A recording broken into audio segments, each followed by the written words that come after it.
Hey, cool. So, second tutorial of the night. We're on fire. I just wanted to show you how to make tiling textures inside Maya. Um, well, you don't make the texture. You have to go away and do that in Substance Painter or Photoshop. But how to apply your tiling texture in Maya. So, what we're gonna do is I am going to find my tiling textures that I have made somewhere. Actually, no, I tell you what. We're gonna open up Substance Painter and we're just gonna make a really quick one. Just so that you guys can see the entire process. Also, I feel I've deleted the one that I made from Substance Painter as a test. And I don't really want to open my recycling bin while I'm recording. I don't know what's in there. Cool. So, we have Substance. File. I'm gonna start new. Unreal Engine 4, yep, and I need my tiling plane. 2048 is a bit big, so I'm just going to do a 1024 by 1024 just for demonstration purposes. I'm going to wait for that to load. I'm gonna bake the maps. Yep, I'll do. Cool. And I'm literally just going to throw a random texture on it. What should we use? What's gonna look good? Tiling. Cool. Fab. So that's got some tile to it. That's fun.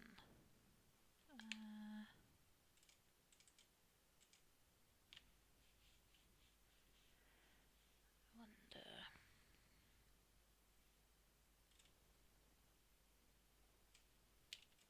Just want to show something that's gonna look a bit more. Yeah, no, that'll do. This'll do. For what I'm trying to show, this'll do. It's got a bit of shine to the edges on it. Yeah, fab. Lovely. That was easy. File, export textures. I'm gonna save them to my desktop. And yeah, seems fine. Export.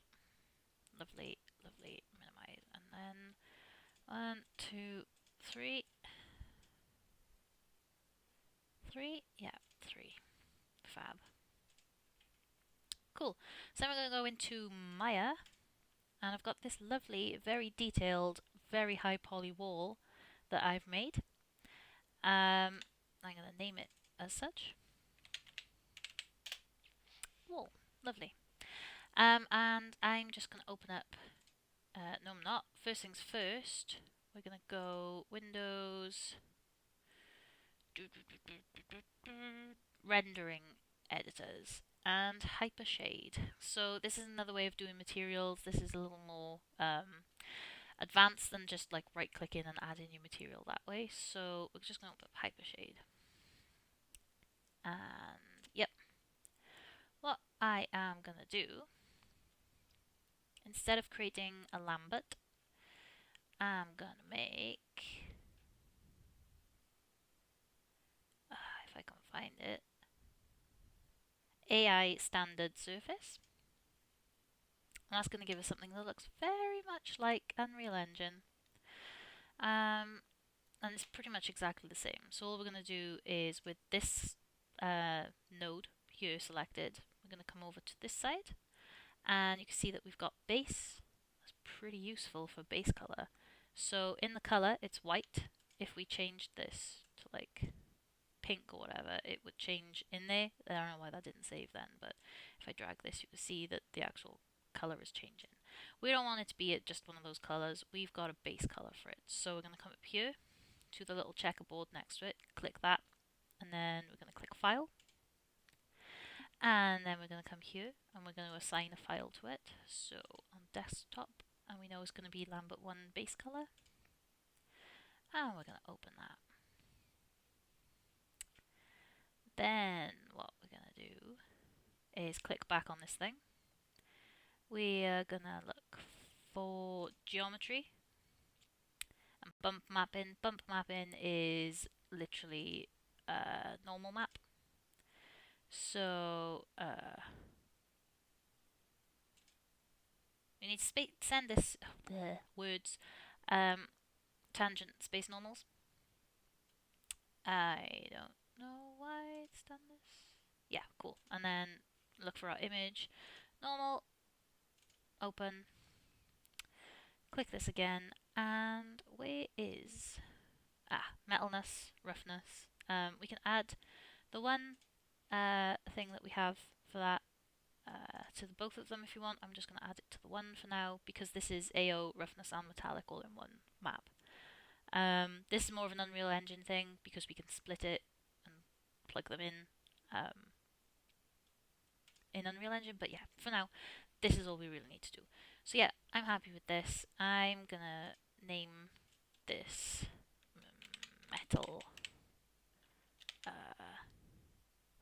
thing. Nice. And then I can minimize that. On this, I'm going to right click. I'm going to assign an existing material and metal thing. So you see we got Lambert 1 on it already, so we've got metal thing. Why can I not see anything? Why? Where's hyper thing gone?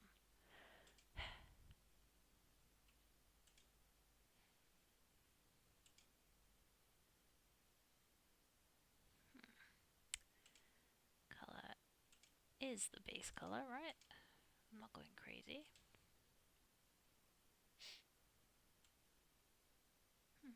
Okay, interesting. Yeah, fine, fair. Oh no, I'm being dumb. So if you, yeah, okay. If you can't see your textures, that's because you need to turn your textures on. That's this button here. It's like a little ball with checkers on it. That's annoying, but yeah.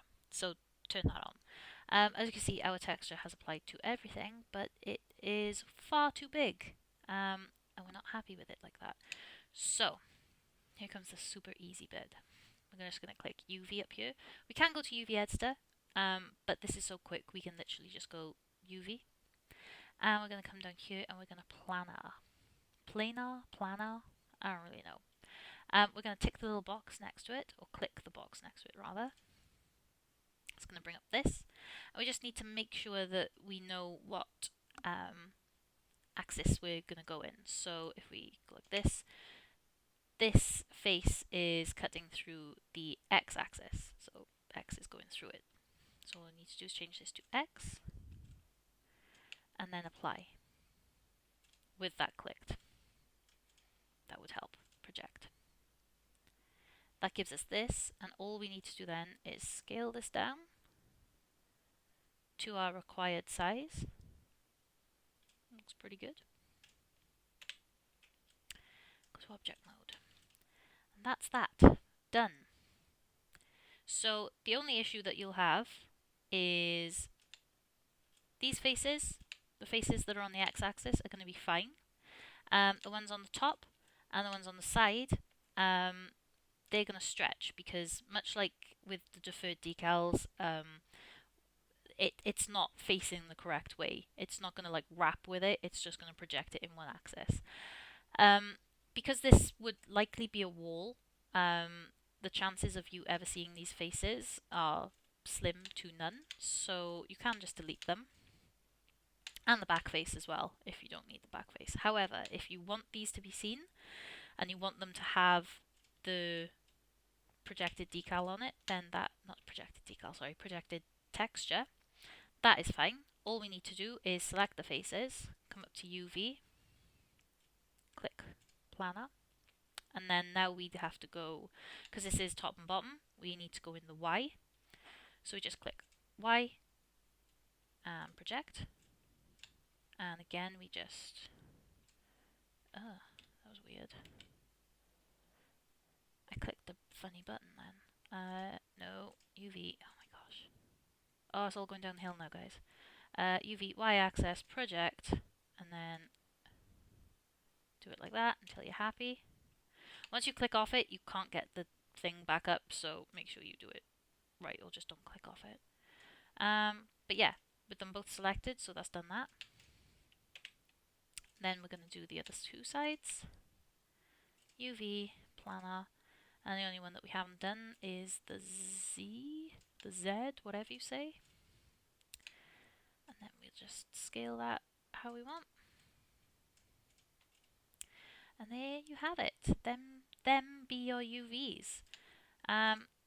If we go into UV editing and we tick, you can see that these are now absolutely huge.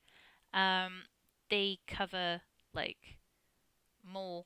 I know up until now I've been telling you don't go out of this space. That's for bespoke UVs because obviously your UV sheet is 1 by 1, so it's only going to fill this space.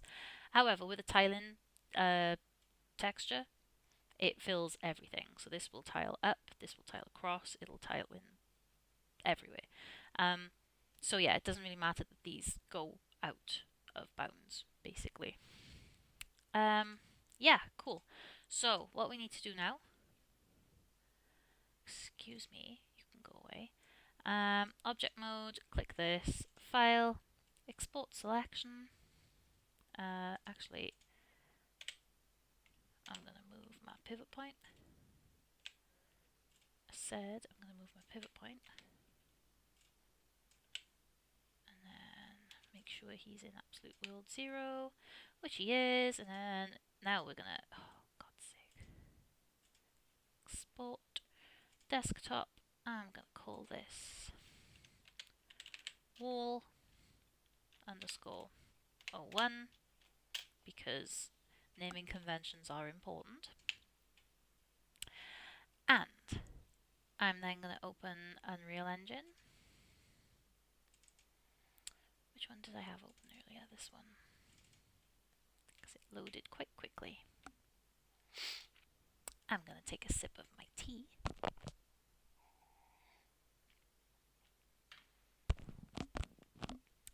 And any minute now, please. No, don't want VR.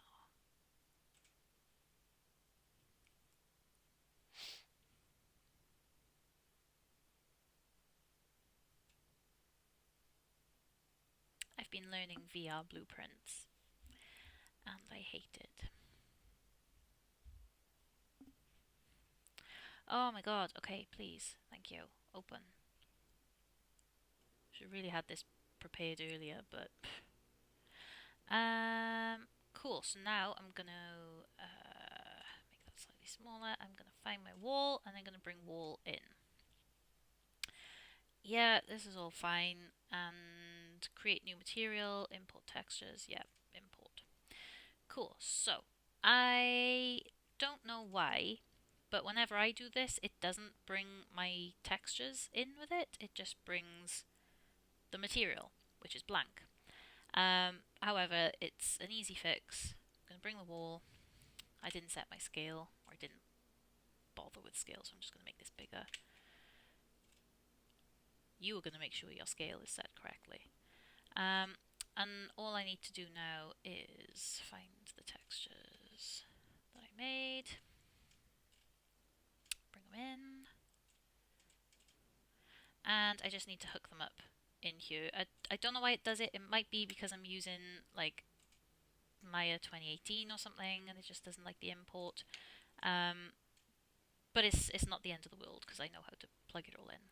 So we're just going to take our base color, and funnily enough, plug that in base color.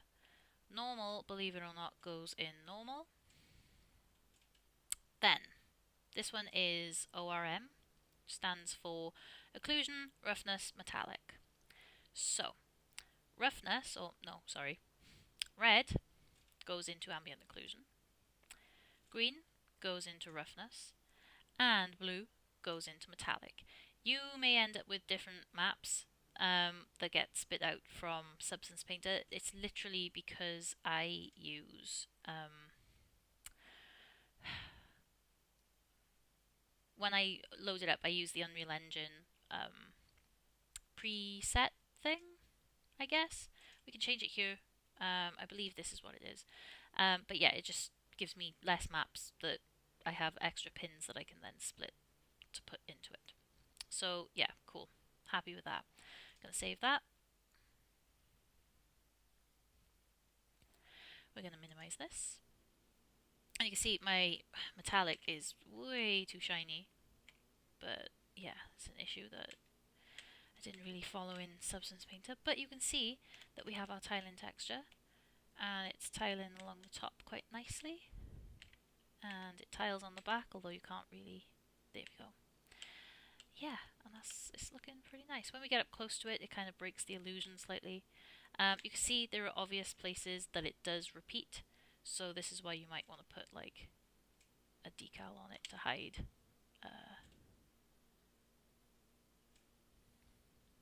Oh, look at that, we're doing 2 videos in one today, guys. Crazy. Right, 90, scale him down a bit. Yeah, look at that, super professional looking dragon scale wall with graffiti on it. It's hideous and I love it. If I move this around there, it's going to be backwards, isn't it? Yeah, cool. Anyway, you get the idea. That's how simple it is to do tiling textures. Something else that's really interesting that I'd like to show you. I'm going to hide that a sec. I'm going to bring in a cylinder.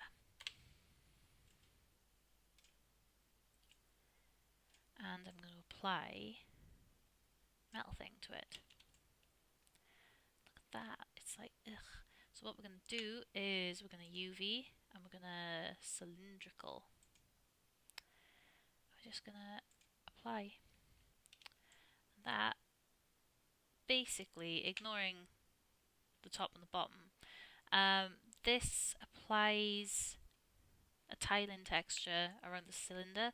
If you need the top and the bottom, they're never going to fully, what's the word I'm looking for? Tile with it, because it physically can't. So you'll have to project top and bottom onto it again. But I'm happy with that close, yes. Object mode. If you look, this is tiling. Let me move this out of the way. There's no seam on this at all because it tiles all the way around. And Maya has very cleverly taken, if we open up UV Editor just to inspect the map, what it's done is it has put the middle of it on this one, and exactly halfway through the second one, and exactly halfway through this one, it has the ends at the perfect point. So this point here is exactly the same as this point here, so we know that it's going to tile, basically. It's mathematical, it works, you know. I'm doing a terrible job of explaining it, but that's the idea behind it. So that's how you cylindrical unwrap something. Lovely, lovely. And if I bring in a sphere, make a sphere nice and big, and then we go UV. No, first of all we add a material to it. And you can see it's actually not done a bad job of it automatically. Oh, look at that. Fun. I feel like it knows what we're trying to do. But yeah, UV. Let's see what happens if I do a spherical. After I clicked, that would help.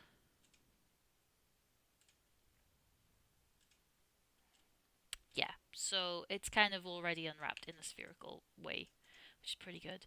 But that's like perfect for tiling, because look at that, there are literally no seams on that ball. That is crazy. But yeah, so that is using these.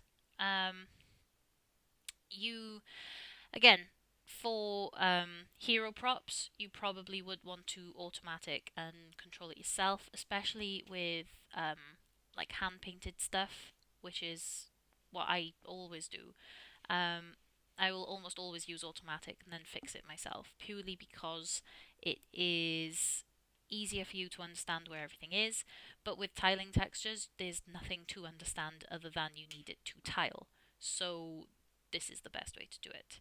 And yeah, just export them, take them into Unreal Engine. You may need to bring your textures in again. If you do, it's no dramas. Just plug them into the correct things in your material. Name everything correctly. Put things in folders. Don't do what I've done here and have decals and normal materials and textures and static meshes all in one. That's going to get confusing. And yeah, as always, let me know if you have any questions, comments, queries, or concerns. Yeah, and happy UV unwrapping. Have fun.